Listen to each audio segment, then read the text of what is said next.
How's it going? Good evening, everyone. Thank you so much for joining me once again. Tonight, I am joined by the lovely Dr. Chloe Carmichael. She is a psychologist who focuses on the mental health effects of free speech. She has a book called Nervous Energy that Andy read and really loved, found very helpful.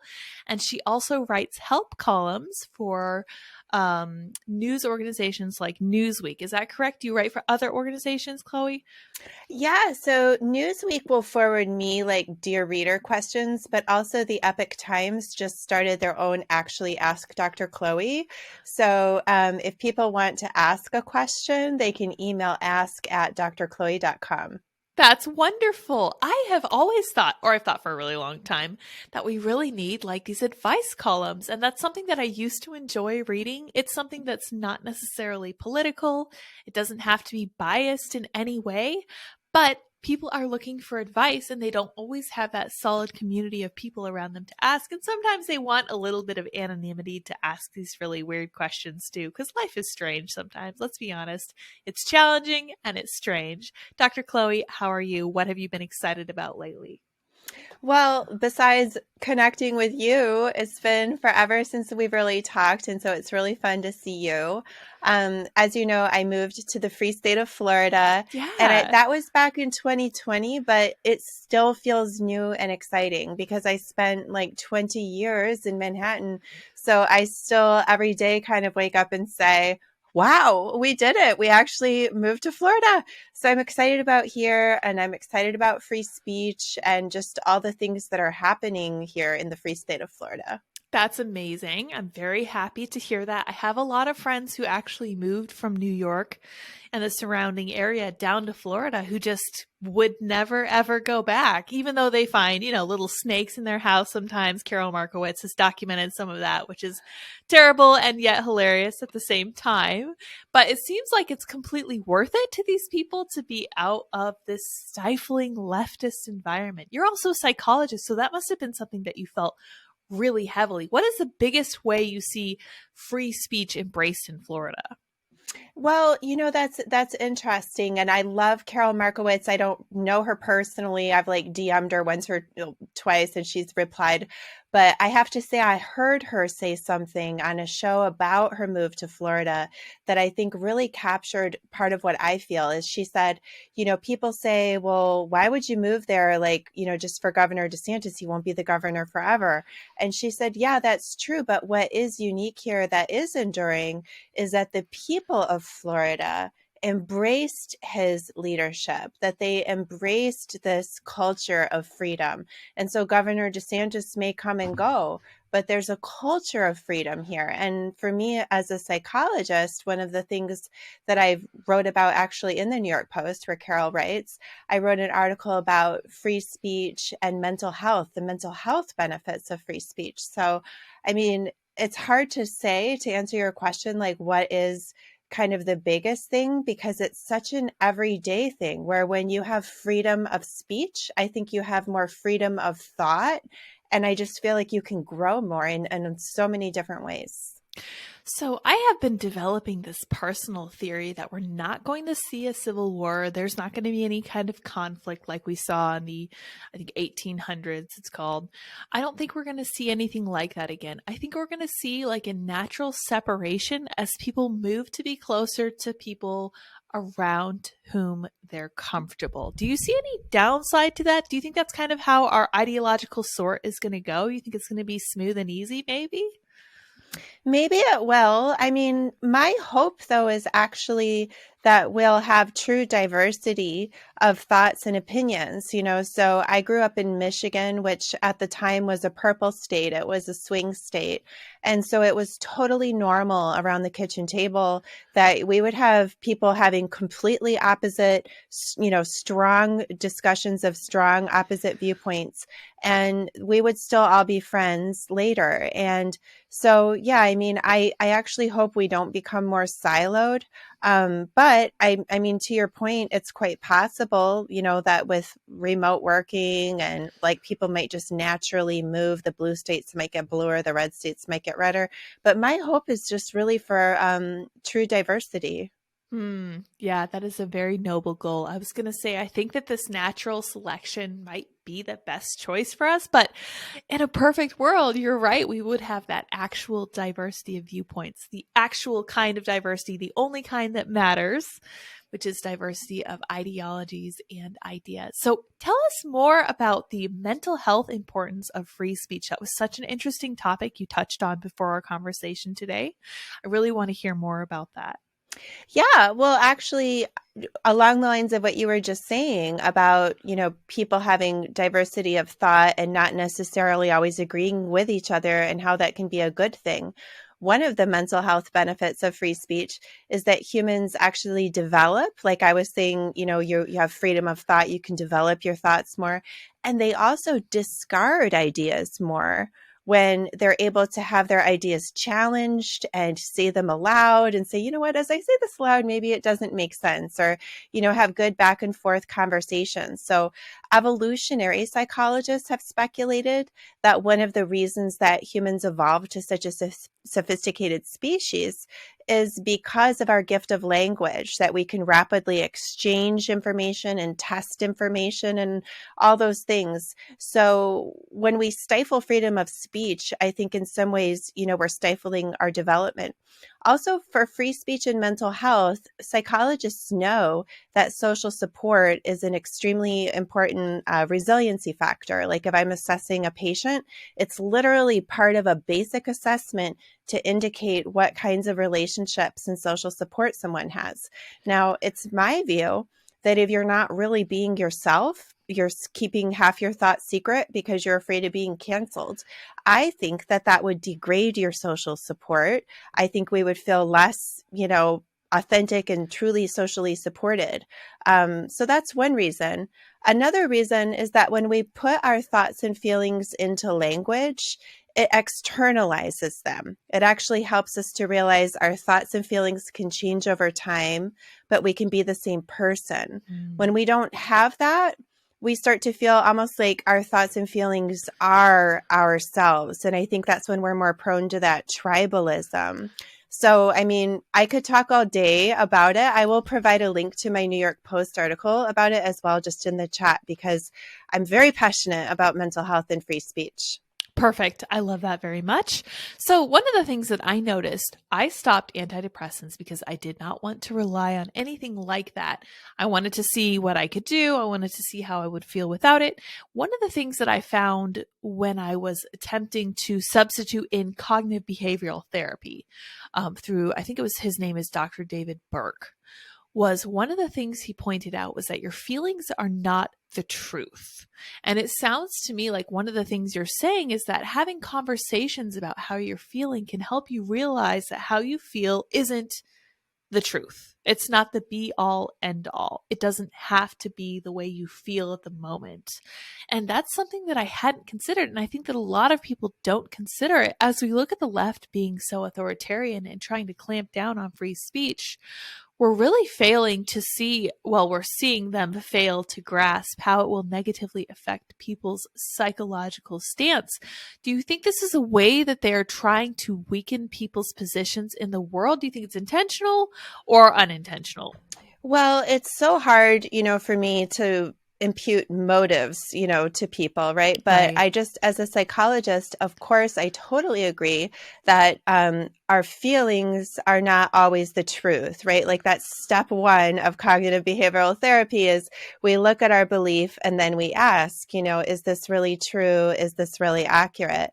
And being able to have those conversations, again, where we challenge other people's beliefs or challenge our own beliefs, allow our own beliefs to be challenged without totally freaking out and thinking someone's doing violence against us, I think is very important, because that's another one of these free speech stoppers sometimes, is the idea of people saying words are violence. Mm-hmm. And I really challenge that as a psychologist because, for example, if I'm sitting with a patient and the patient tells me, I'm going to go stab my neighbor, it is literally my legal duty to alert the authorities. Correct. I breached that confidentiality and it's my legal duty to alert the authorities.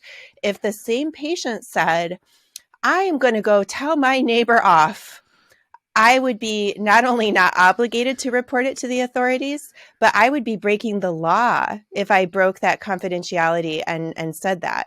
The key difference, of course, is that words are not violence.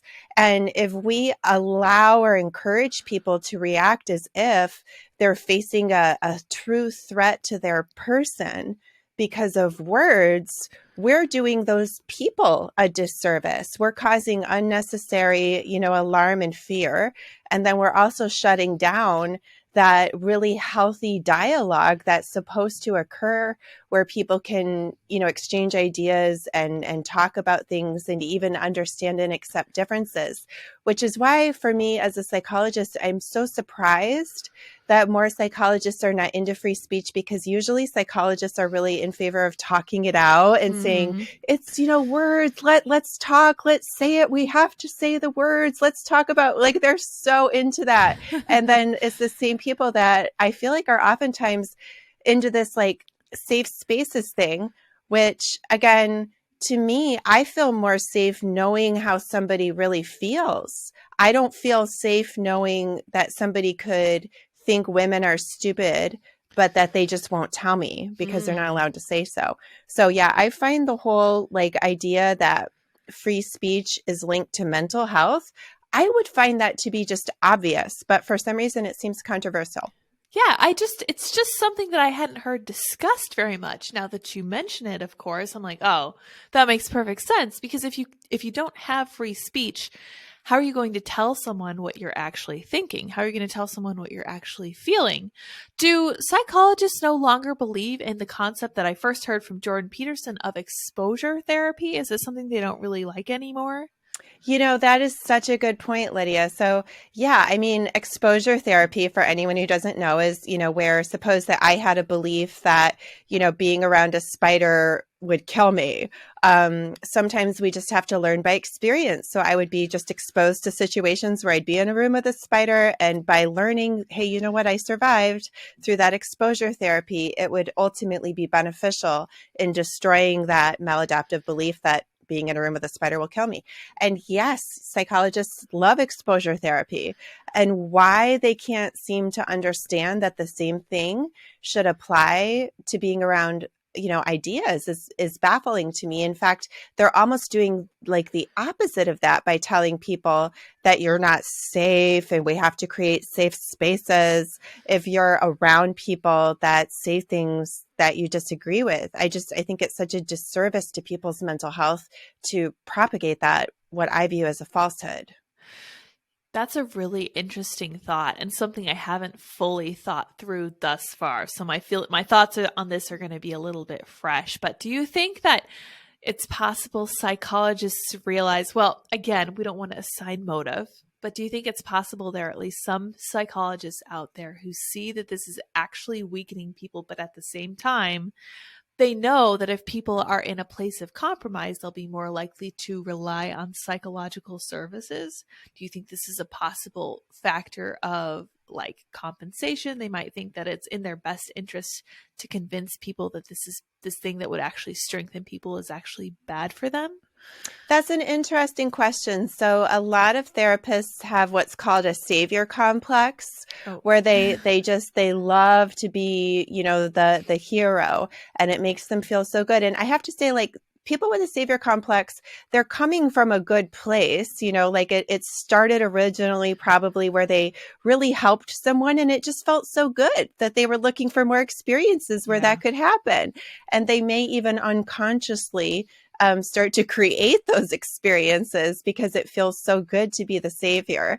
So I don't know. That's an interesting question. But I mean, we have to remember this is the same crew that's like behind the whole APA guidelines about working with boys and men. They don't come out and say toxic masculinity. They call it traditional masculinity.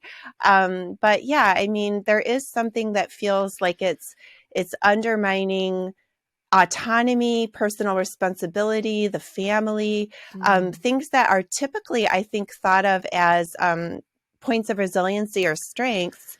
And again, as to why they would be doing that, I feel like we have to think about conscious and unconscious motives. I think we also have to think about big pharma grants. That's probably behind some of the funding Yes. behind these studies. And, maybe the psychology departments just feel good when they publish instead of perish, and they don't think about it too deeply. I don't know. I don't know. That's fascinating that you mentioned the topic of masculinity, because I actually looked at some of their guidelines when it first came out. I don't remember what year that first was, but I was just shocked because I was like, they literally mentioned stoicism as a marker of psychological malady, and I was just stunned by that. I was like, how can anyone take this seriously? Who takes this seriously? Who mostly listens to those guidelines, and how seriously do people take them? Do people take that part especially very seriously? Unfortunately, I think a lot of psychologists take it very seriously.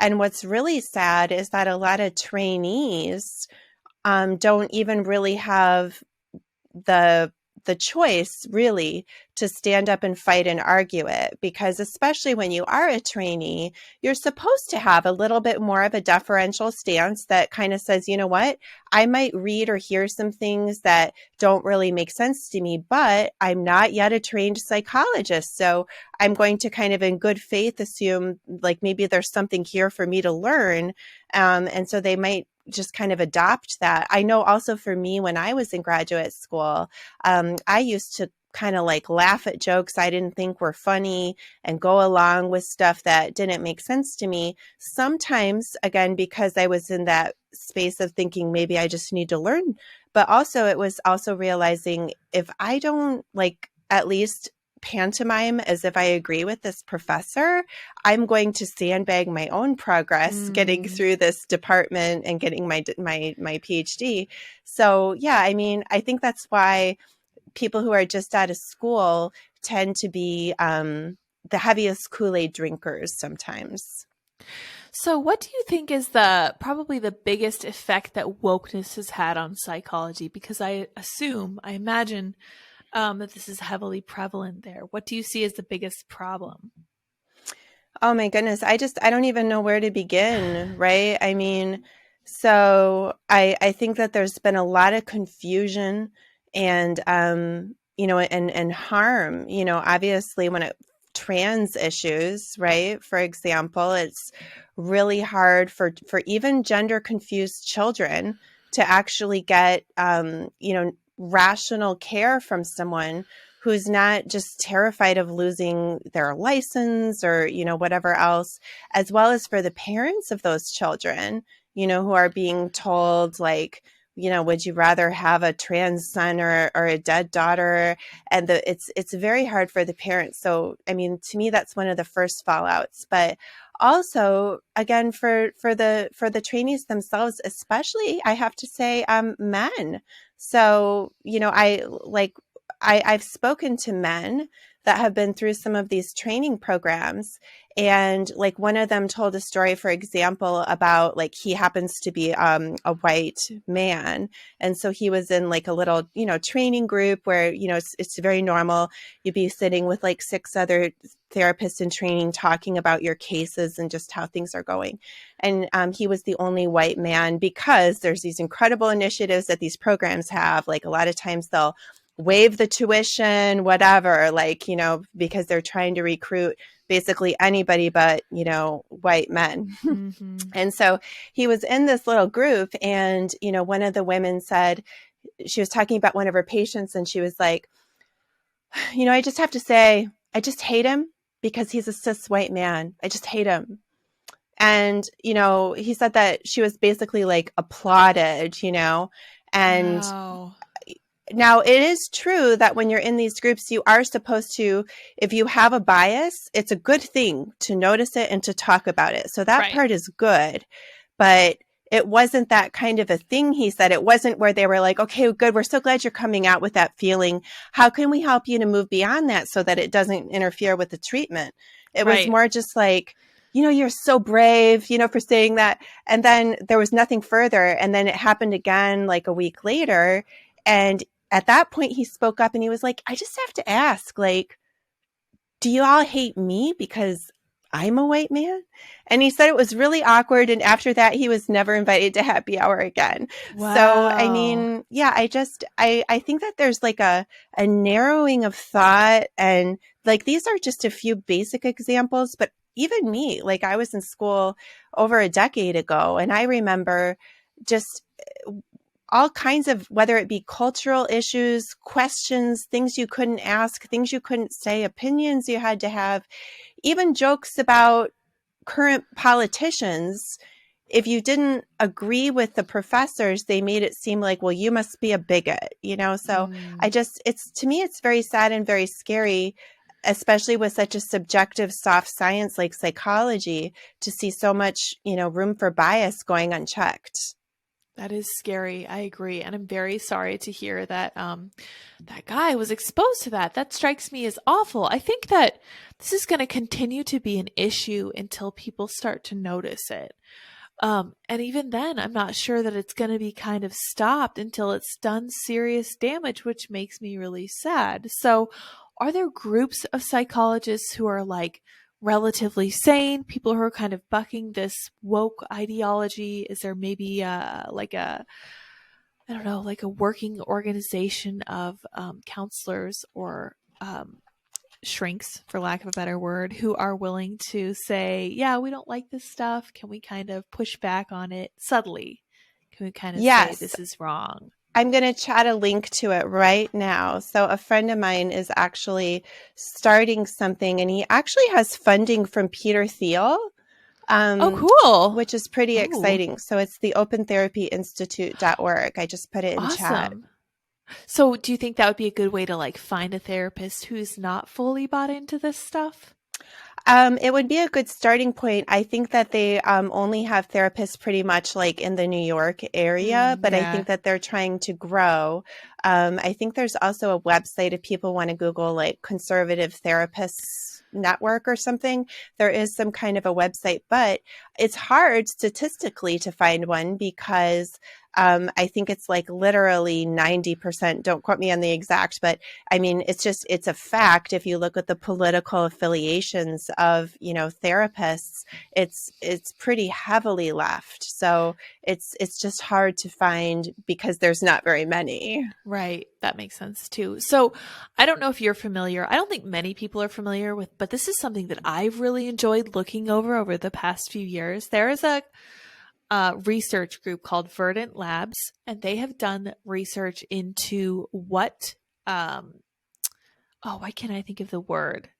What, they're like, oh my gosh, how many psychologists, for example, versus how many surgeons are in a certain political group. And they found that surgeons, especially, are very conservative. And then I was thinking about it and I was like, why would that be? Teachers, of course, are significantly more democratic. And I was like, why would that be? Nurses are significantly more democratic. I was like, okay, so I'm seeing very clear gender boundaries. Do you think there are significant gender boundaries between the left-leaning tendencies of psychologists? How many psychologists are women? It is a majority female field, correct? Yeah, it is a majority female field now. And again, to me, it is so weird that it is a majority female field. And yet there are no initiatives that I know of any program that is trying to recruit male applicants or male trainees. It's so weird to me. But about the teachers, I think as well, you're looking at the teachers union, and then they Yeah. have to pay money into the teachers union, which I think like, I don't think it's even like and somebody correct me if I'm wrong, but I think it's just an open fact that the teachers union politically funds and makes donations to the Democrat Party. Oh, So yeah. from a level of cognitive dissonance, which means that when we do behaviors, we adjust our thoughts to fit the behaviors. So if a teacher is effectively donating to the Democrat Party, they would in some way be more likely to assume, well, I'm doing that because I agree with them, right? Right. So I mean, also, I don't know if nurses are unionized. I don't know how that In some works. places they are, I think in some states. They weren't in Colorado. I remember that because some of them were talking about how we needed one. And I was like, I feel like we don't. But some of them were like, yeah, we really need it because no one else is going to hear our voice otherwise. And I know that in New York, I think they have that union. And then I know, of course, overseas, they have the same thing.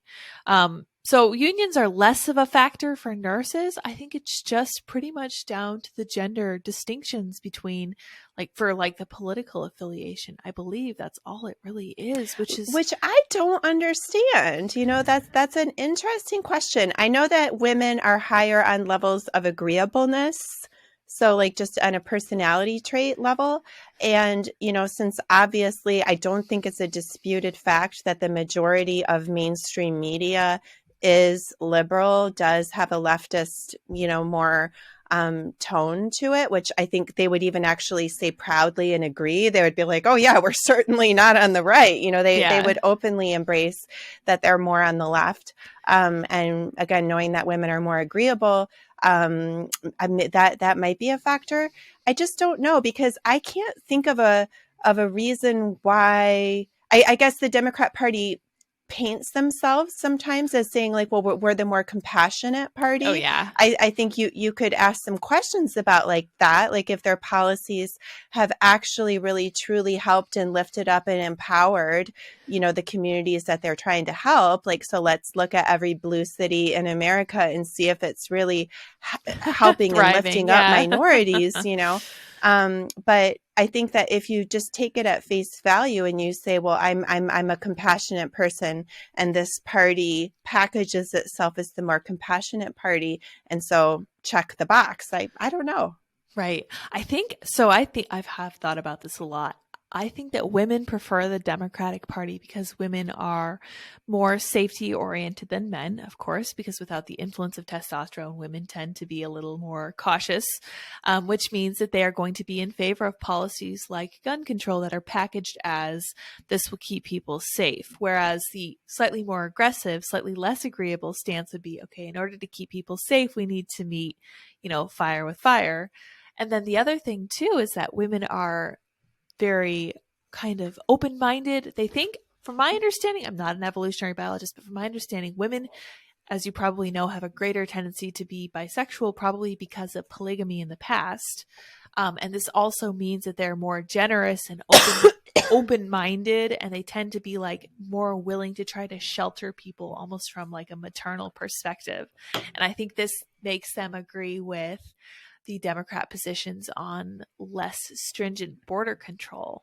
So I think there are a few different places that just being a woman kind of agrees with the Democratic policies. I don't know if you've seen the maps of the US if only women voted in like 2016 or 2018, and the states are majority blue. And then if only men voted, they're like 90% red, which is so interesting to see such a clear division between like the gender tendencies and beliefs about what's right and the political parties. I think that's part of the reason it's so toxic to have just two political parties that so clearly align with the two different genders. But that's a little off the beaten path. Can you So say again how open borders connect to women and voting?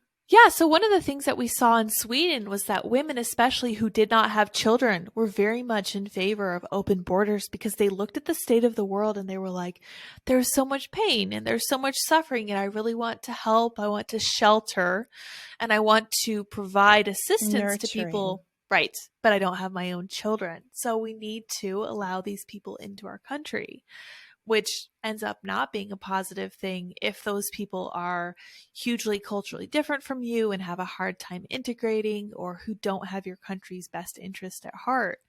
But to me, it makes sense that some of the alignments of the parties really kind of resonate with the different genders, which again is probably why I think it's not good to just have two different parties. I do think we need some alternatives for sure.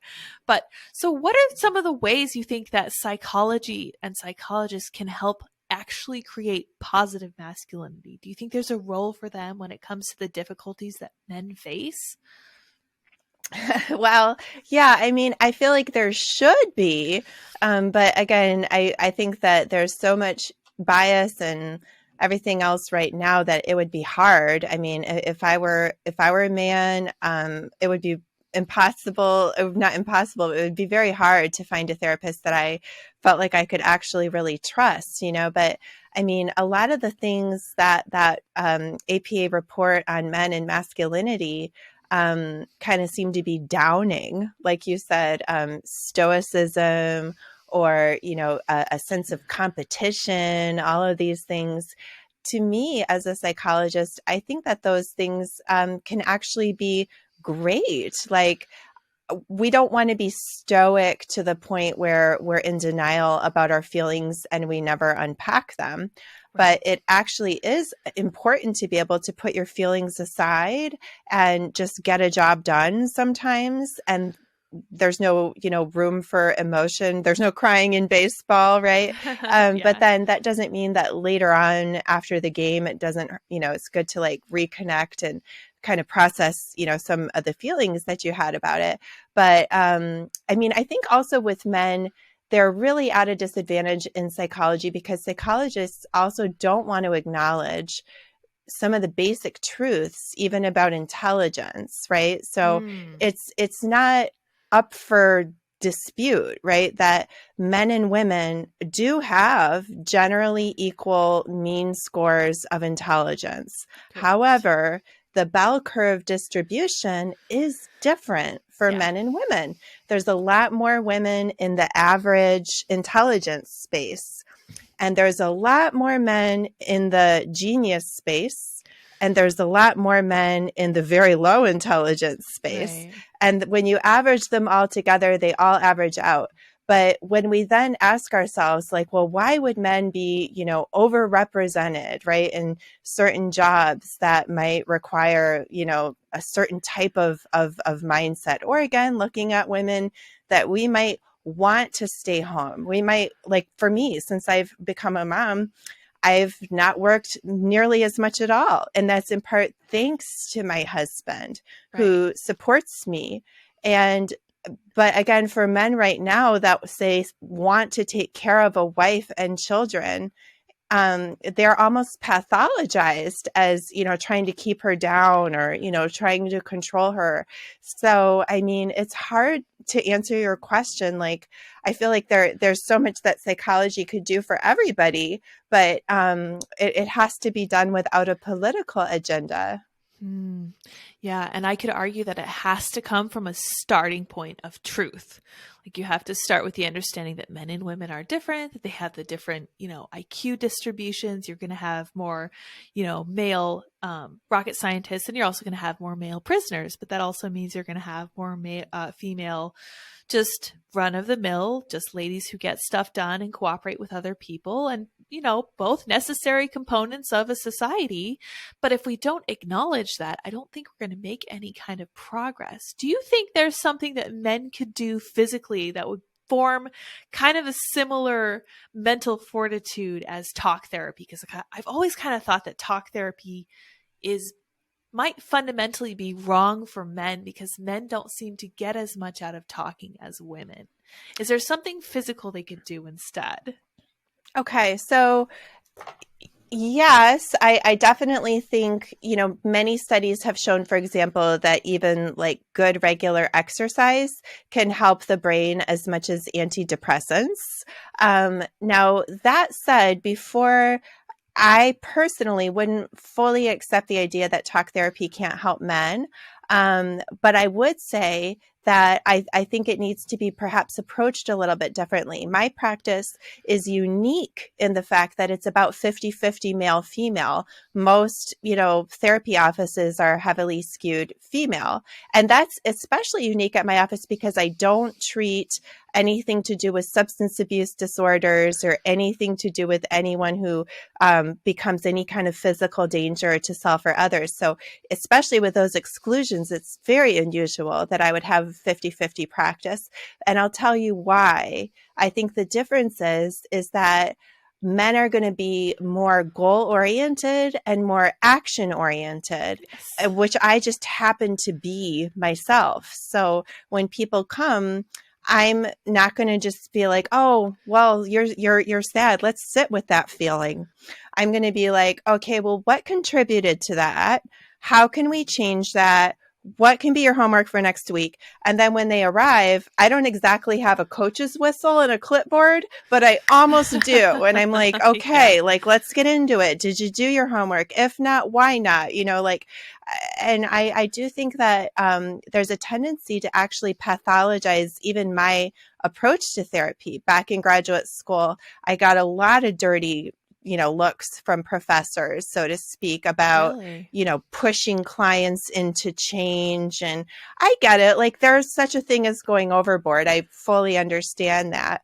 But I personally felt like they skewed way too much on the side of, just almost wallowing in Mm. feelings sometimes. And, men don't want to wallow. They want to do something. And I actually think that's a healthy thing. So I don't think that men don't benefit from talk therapy, but I do think it has to make room and recognize the healthy factor of them wanting to be action oriented. That's great. And that strikes me as such a positive for guys because this is something that Andy and I have seen in our own marriage.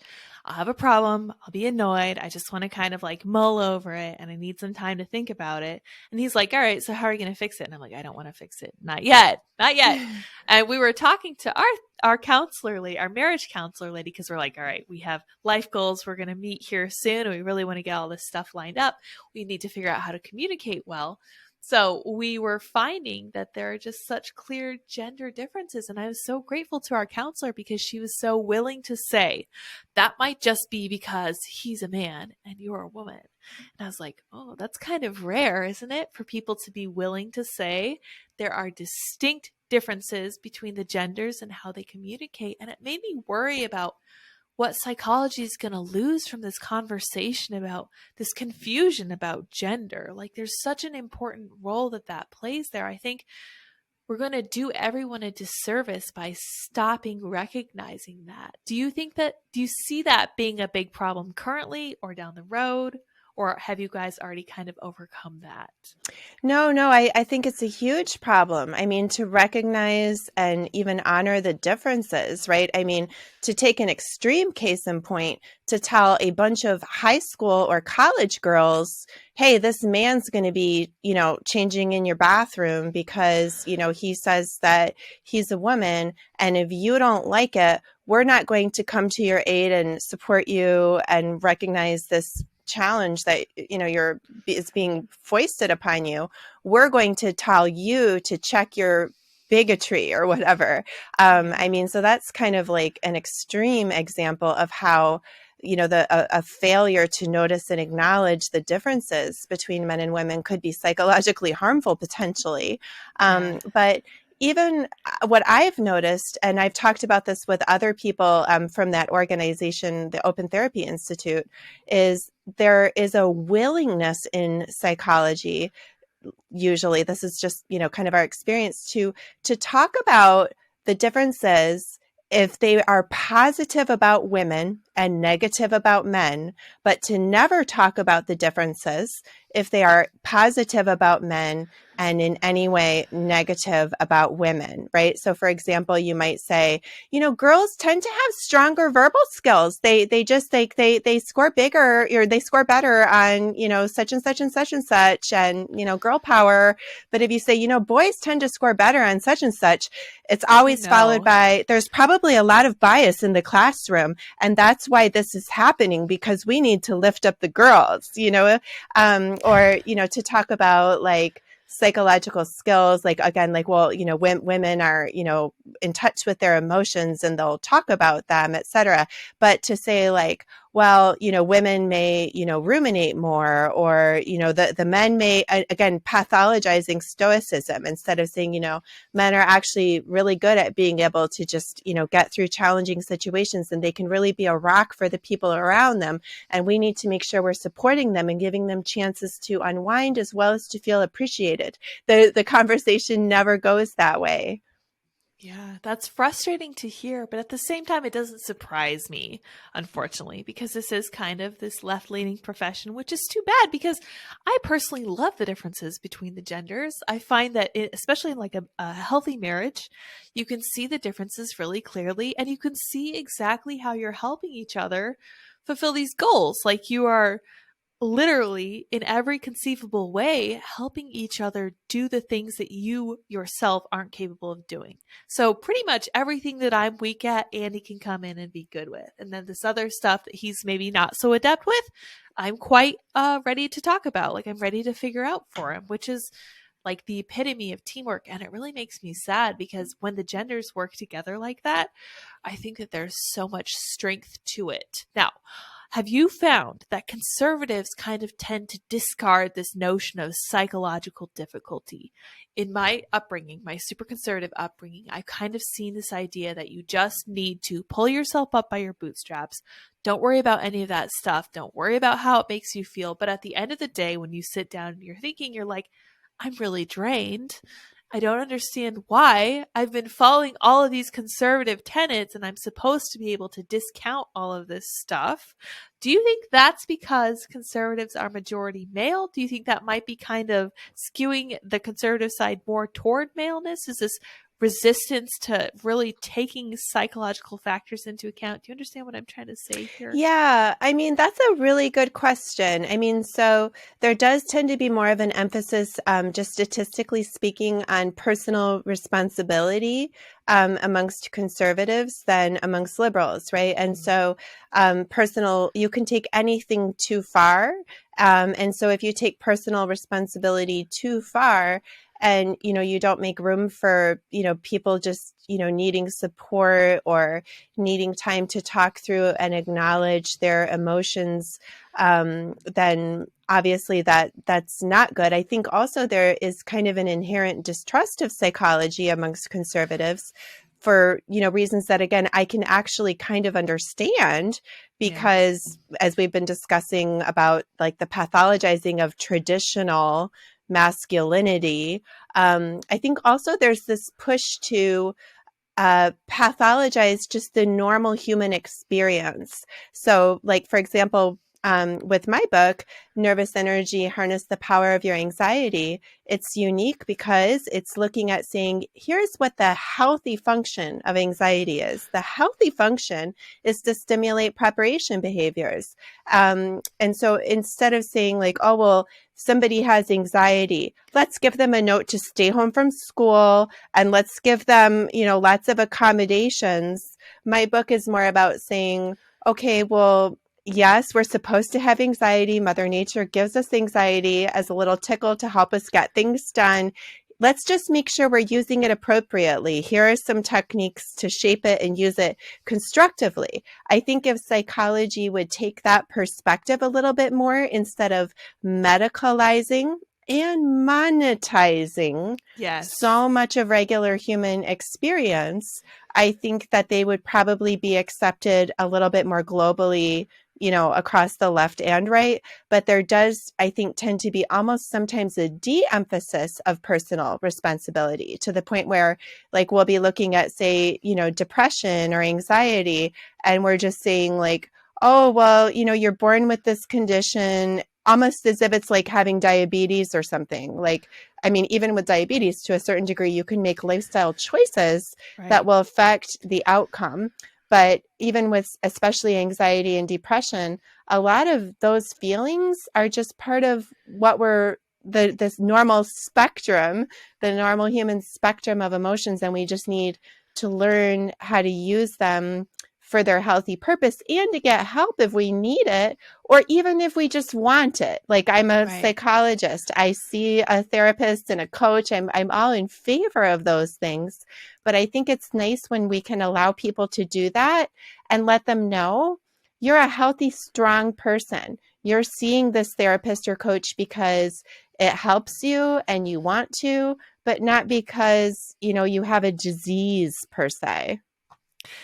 But there's no money in telling people that they are already strong and empowered and they just need to learn more about it, is there? I think that's part of the problem. That is so true. And so, I mean, again, I think it would be foolish to overlook the fact of the grant writing and the funding, that comes from this machine of making money by making people, feel like there's something wrong with them or feel like they're sick. And again, also recognizing a lot of these diagnoses have now become a ticket to accommodations, whether it be a ticket to accommodation on a test or a ticket to carry your special puppy on the airplane or, whatever it is. I think this whole like victim economy has gotten intermingled with psychological diagnoses. And it's very interesting to me because with psychology, the Greek root of the word psychology is psyche, which means spirit. Mm-hmm. And it's, I think, almost harmful on a spiritual level to make so much of it revolve around, again, they actually, qualifying for a diagnosis. And, we were talking before we came on the air about the interesting fact that religiosity, the degree to which a person is religious, has actually been shown to be a protective factor against psychopathology, against, mental illnesses. But that there's no initiative that I'm aware of, from the APA to say it's Connect with Your Faith Week. It's like, we're going to do homework of, going to your church, synagogue, or house of worship and spend 10 minutes in prayer and see how it feels, like there's nothing going on with that. And I find it almost conspicuously absent. That's fascinating. So let's kind of get into that because I feel like I talk about religiosity on each of my podcasts, but I think it's so important. I'm a little bit on Dennis Prager's side on this one, where I firmly believe that while I myself don't consider myself fully, like, I wouldn't call myself a practicing or professing Christian at this point, just because I feel like I don't have the sufficient knowledge to be able to say, yes, for sure, I fully believe in God. I consider myself kind of questioning, very curious. Obviously, I was raised in that background and I felt like I didn't get a choice. So now I'm like, interesting, I want to learn more. One of the things I have noticed that I can't argue with is that religiosity, especially with the Judeo-Christian principles, has built the best civilizations of all time. Like the strongest, most steadfast, most liberty oriented. I mean, free speech, we have equal rights, and we have all this other stuff that comes from this basis of religiosity. And you, I think I mentioned this on a different podcast, were actually the one who mentioned to me the PCA, which is the Presbyterian Church in America. And that was the denomination I was raised in. So I immediately was like, oh my gosh, why hadn't I thought of this in the past? And we've been attending one of those churches here in the area recently. And it's been great because it's not just the church, it's also the community. So what role would having a really strong community play in the psychological needs of Americans? Yeah, I mean, that's such a good question. And I just want to say as well that this boost that people get from religiosity is regardless of the religion, right? So, whether somebody, whatever faith you are, I'm not trying to push any particular faith. Right. And I was a yoga teacher before I was a psychologist. So there's also huge benefits to, say, meditation. So even if you're not a person of faith and you want to get into meditation, or like we were also saying exercise, which again, I just find it very interesting that there's no APA initiative even to just be like, get into the gym this week or, whatever. But to answer your question, like what would be the benefits? I mean, I think one of the first things that comes to mind for me, and this is just kind of off the top of my head, I haven't put a huge amount of thought into why. I think it's an interesting question, but I know a lot of religions have a focus on gratitude, right? So we've been given this gift of life, and, Buddhism acknowledges like there is struggle, life is, struggle is one of their, primary beliefs, but that learning how to persevere through that struggle is part of, your spiritual journey, that there's, kind of an elevation of learning to understand that about life and then to persist and to move forward. Or, with Christianity, to see that, life is absolutely a gift and to, we have struggles, yes, but if we can't put those into perspective and see them, in the context of also our many gifts, then it's actually a sin, right? So there's a lot of guidance to, to think about that. There's also a lot of pro-social behaviors that are kind of built in there. So recognition, whether it be again in yoga, where you say namaste, that means I honor the light in you and the light in me. Or, with Christianity and Judaism, and, I don't know as much about Islam, but I believe that there's a big emphasis on, brotherhood and sisterhood and lifting each other up and staying together. And again, what I was saying earlier, social support is a known protective factor in psychology. There's also just abuse of your body, right? Like, gluttony is a sin, drunkenness is a sin, all of those things. Not to say that any of us are perfect, but to at least have a moral compass that has a certain thing on your radar, or even self-harm, right? Like, so I think that there are so many things that as psychologists we understand that are actually built into many religions. To answer your question as to why, I don't know why, but there's of course the obvious answer that maybe there's also like a true, genuine spiritual benefit, though that part would be hard to study in a research setting. But I think many of the factors that we can objectively identify seem like they would be good for mental health. Yeah, for sure. And one of the things we can prove from religiosity is not necessarily the truth value, but it is the positive psychological and social effects it has for people. And I think that's something that is partly to blame for what's going on psychologically in our country. We see people who are on antidepressants. They're very, very sad. They feel very isolated. They feel like they have no friends. They don't have any strong relationships, and it makes me very sad. But I think that one of the best ways we can kind of bring that back is to get people curious about and interested in religion at large. And that might, for some people, mean something like the Quakers, where you go and you don't say anything for the course of the whole, sermon or whatever it is they call their meetings. I guess they're just called meetings.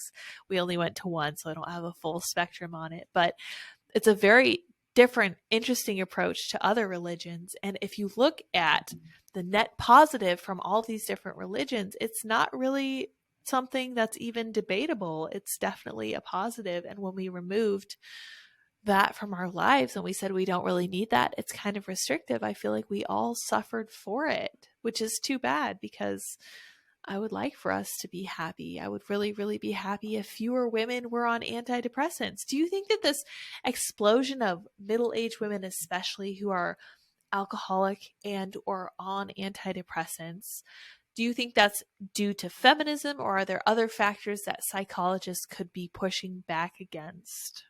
That's an interesting question. So tracing back a little bit to our earlier conversation, like you were saying that, which I didn't know, but you were saying that women skew heavily left, politically, and, why that might be, right? And you're saying as well that there's a kind of an epidemic of depression and anxiety. So yeah, again, when you were talking about that earlier with women, and why they might tend to, as well vote left all the time, I think that there's also a belief about a right to abortion, right? Which came from a perhaps well-intentioned, but now disproven fact of the belief that it was just a clump of cells, right? And so somehow that got taken to be true and got internalized as people feeling that they had, quote, a right to an abortion, which, may have affected voting patterns. But I think that for many women to feel like, abortion aside, but to just feel like their value as a homemaker, as a mother, just as a woman, that you are enough, I can't get over like hearing that phrase so often, like, well, I just want more. Like I wanted more than to be a wife and mother, and so I know for me as well, like I was pushed so hard to go and develop a career. Like it would have been unthinkable for me to have said, no, I just want to be a wife and a mother. It would have been like, I would have been viewed as lazy and all these things. And so I think in many ways, women are kind of being robbed of something that really brings a lot of women joy. So I can't help but be curious about that. I don't know the answer to the question you asked, but I can't help but think of that reason potentially. Yeah, well, I'm reminded as you're speaking of this quote from C.S. Lewis. It says, "The homemaker has the ultimate career. All other careers exist for one purpose only, and that is to support the ultimate career," which is a really interesting way of looking at it. And I think it's broadly true, because if you aren't engaged with the raising of the next generation, then you don't have anything. Like everything that you're doing is pretty much for nothing, because if you're not preparing a future world for the work that you're doing, what even is the point, you know? And I think that people tend to get really focused on themselves. I don't know if you saw the polling that I think was from, oh crap, I can't remember what it was from. I think it was from the Wall Street Journal, but they found that social engagement has become less important to people. Families have become less important. All of this other really important things have become less important to people. The only thing that has become consistently more important to Americans, I believe it is money. And I remember just being so jarred by that, because I was like, well, that's sad and horrible. And it's a sign that nothing is working correctly, because if that's all we care about, it means that, first of all, times are probably rather difficult. Like we are really thinking about money a lot more than we should be, but it also has become our highest goal. And I love capitalism, don't get me wrong, but I can't help thinking that there are such bigger things that we should be pursuing. As we kind of start to wrap this, what's a really good silver lining in a nutshell that we can leave people with? How can we kind of incentivize people to view psychological counseling and that kind of thing as a positive way to make a change in their own lives? Is there anything we can Right. tell people? Yeah. Well, I mean, of course, I can't resist to say people could read my book, Nervous There you Energy, go. Harness the Perfect. Power of Your Anxiety, because we all do have anxiety, and its healthy function is to stimulate preparation behaviors. So whatever angst you're feeling, you can use it to stimulate you to go do something, like whether it be to go, run for your school board or collect signatures for, somebody, or work on the campaign of somebody who's running for school board, that you like or that you support.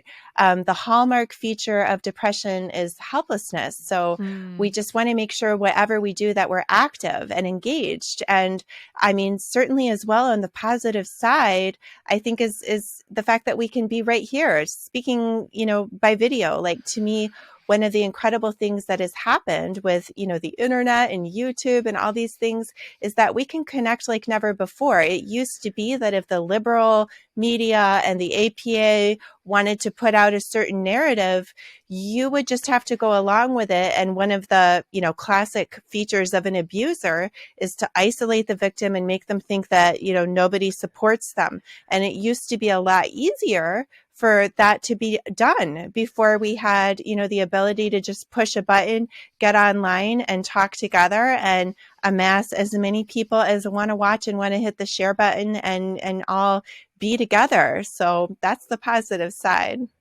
That's fantastic. And that's a great point. And I want to kind of draw on that, because one of the things that I observed when we had a Timcast event in October 2021, I think it was.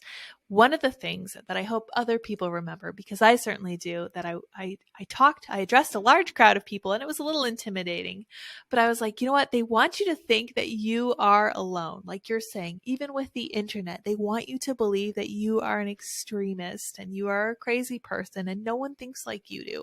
And I said, look around you. There's like 200 people in this room. You are clearly not alone. And I think that the internet is great for connecting people like that and kind of bringing those counter voices to the APA's ridiculous assertions. But it can also make you feel like, oh, it's just me. There's nobody out there like me who thinks like me. So I want to leave people with this understanding that you're not alone.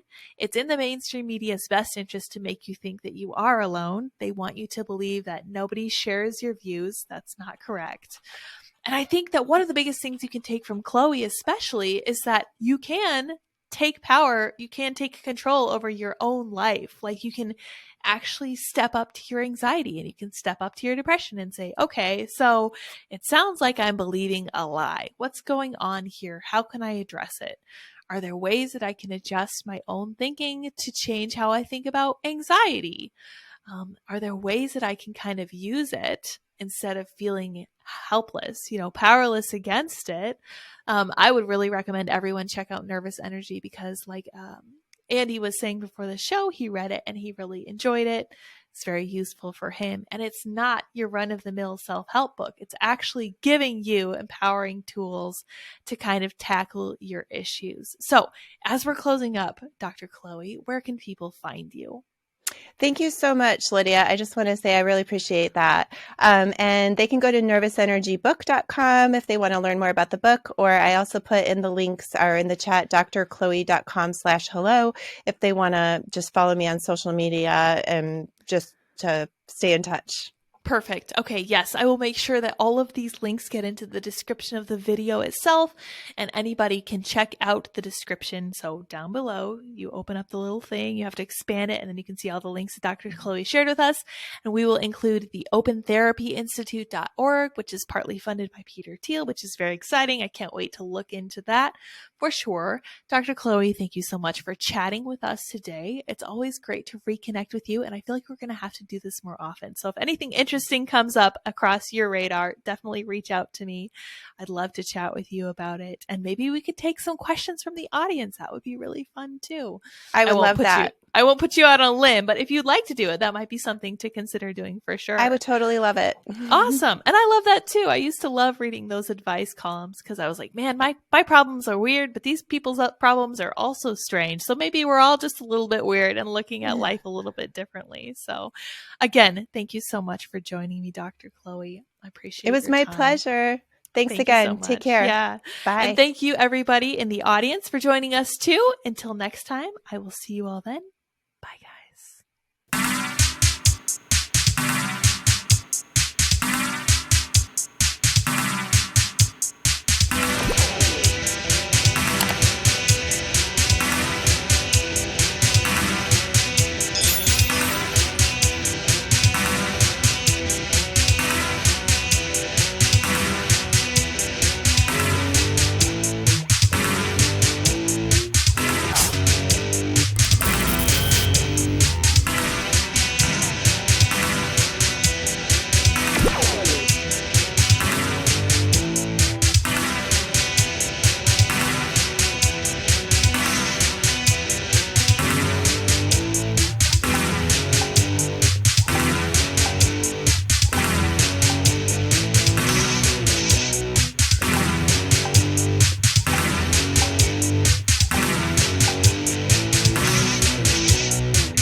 How's it going?